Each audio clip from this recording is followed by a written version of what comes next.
Hello and welcome back to my YouTube channel. My name is Meg Yelani. I'm an online business coach helping online coaches stand out on social media, stop comparing themselves, and attract soulmate clients. So let's get into today's video.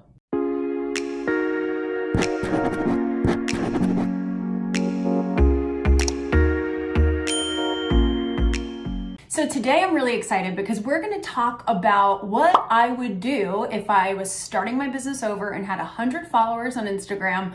What are the main things that I would do? And honestly, a lot of these things that I've come up with, it's only 4 things, but the 4 main things that I had when I sat down to do this that I came up with, I pretty much did do this. I just didn't do it right away or at the level of intensity and focus that I would recommend doing. So I'm really excited to share this with you. These are 4 tried and true strategies to really build your business in a way that just feels freaking good, that is exciting, that's fun, that makes you enjoy the journey and just isn't just focused on making money.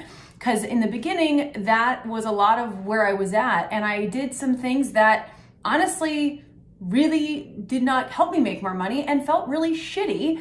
I will make sure I link down below a Instagram reel that I made. 3 main things I did that I so regret in my business. And I wonder if you share the same. So hopefully that'll help you avoid that. That's a whole other video we could do. But let's get into the 4 main things that I would do if I had 100 followers on Instagram to build my business.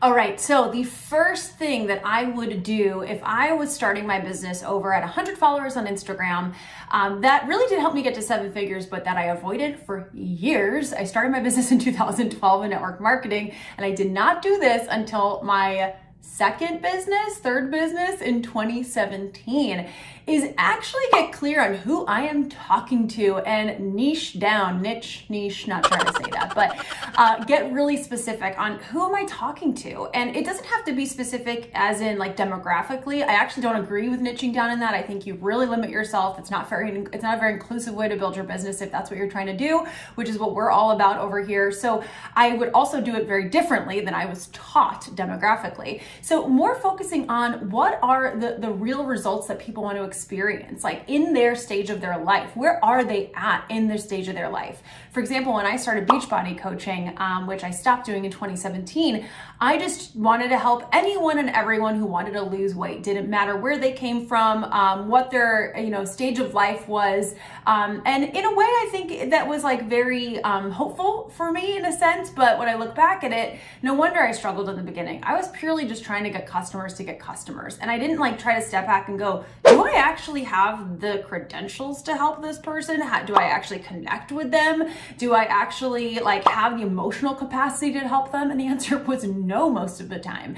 So I would get really clear on who I'm speaking to. And then the second part of this first point is I would start looking for how I'm different right away. I call it my signature standout. We will link down below. I made a video on this near the beginning of my YouTube journey, so I'll make sure we link that video down below.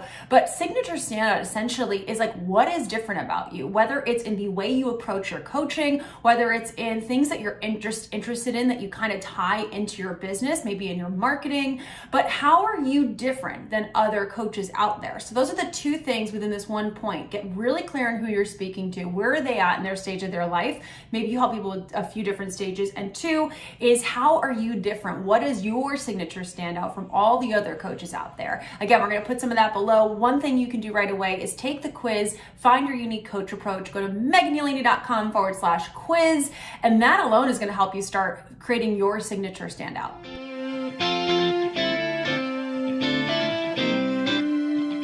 The second thing that I would have done a little bit more intensely when starting my business years ago to get to 7 figures is doing research constantly. You might have heard of the term market research. I'll put a little definition here for you so you can take a little screenshot of that.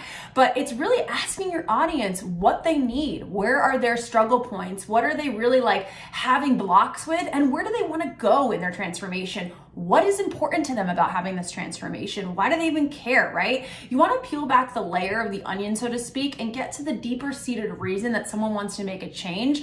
People usually buy emotionally and they justify it logically. So we've got to connect with them on a deeper level. And research is the way to do that. It also helps you get the answers in their specific words. How are they saying what they're saying, their terminology? And the second point of this is to constantly do it. Never stop ever doing research. I, to this day, do research constantly. When you enter my Facebook group, I ask you questions and I use that. In fact, I have a workshop coming out. I think it's 6 days after this video launches. So if you're watching this later, it might be gone by now, but it's recorded and pinned at the top of my Facebook group. We're keeping it up there, so you can definitely go watch it. And it's all about your personality authority blueprint. How do you put your personality out on social media, but still be seen as an authority? And I created this because so many people coming into my Facebook group were telling me that's what they were struggling with. So I didn't have to think, what do I talk about today? My audience is telling me what to talk about. Your audience is telling you what to talk about. You just gotta listen.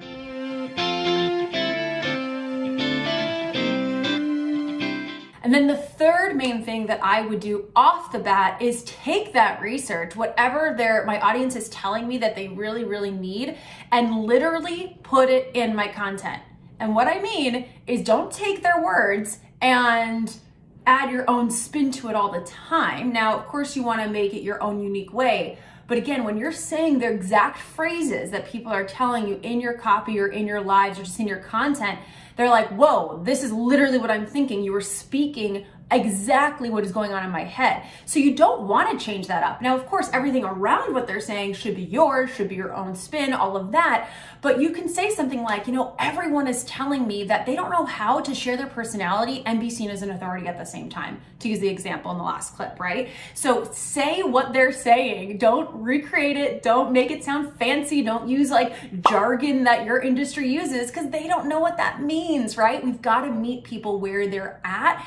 And it's a big thing of get them in with what they want, then give them what they need. There's a fine line and a balance between that, in my opinion, right? You definitely don't want to trick people by getting them in with what they want and then giving them something totally different if they're not ready for it. Again, that's a whole other video and topic, but you really need to meet someone where they're at. And I just see so much people are speaking way over their ideal clients' heads. They're not there yet. They don't know what all that fancy stuff and those terms mean. You got to use the words that they are actually saying in your copy.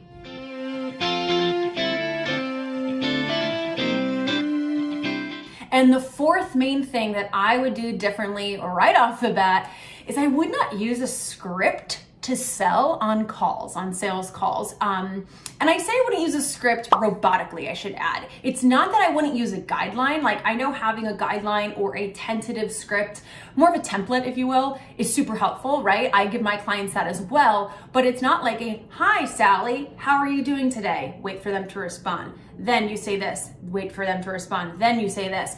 Every time I did that, I didn't sign a client. And it felt weird. I felt like a robot. I sounded like a robot. And I'm an actor. I know how to read a script, and I still sounded like a robot. It didn't work. It felt so inauthentic. It felt like I wasn't listening. I was literally just listening to talk, right? That's not listening. When you're only listening to someone to respond, you're not listening. You're not really hearing them, and people feel that. The biggest thing, especially when you're a coach, is you want to make people feel seen and you want to make them feel heard. And if you can do that, you've got them, right? I don't like saying got them. That sounds weird.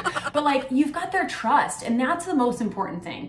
People want to be seen and heard. And a lot of times they're not feeling that in their life from even their family, even the people closest to them, because everyone's so busy. So when they have that intimate moment with you on a call and they're like, wow, this person heard me. They repeated my words back to me.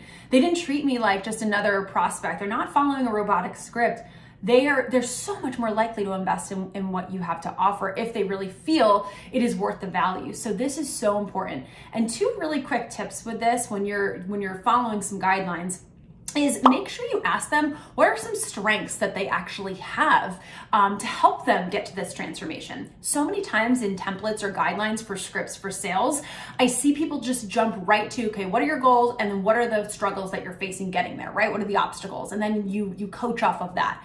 But before you get to the obstacles, you should ask them, what are your strengths? You've got to be doing something that's going to help you. So how can we leverage that? One, that makes them realize, hey, it's not all a loss, right? People are so easy to beat themselves up. They do that already. We don't need to like hammer that in even more, right? You still got to mention the stuff they want to work on, of course, but if you start with what are your strengths, they feel better about themselves and they're more confident that they can actually do the coaching. Because a lot of times when someone says they can't afford something, it's not necessarily they can't afford it. Sometimes it is, but a lot of times when it's not, it's because they don't believe they're going to do it. They don't believe in themselves because they haven't shown up for themselves in the past for whatever reason, right? And so you highlighting their strengths or helping them highlight their strengths immediately makes them feel more confident in themselves, and they're way more likely to invest in whatever you have to offer. So that's like a really quick tip with sales, but in the next clip, I'm going to tell you about how we can dive a little bit deeper into all of this.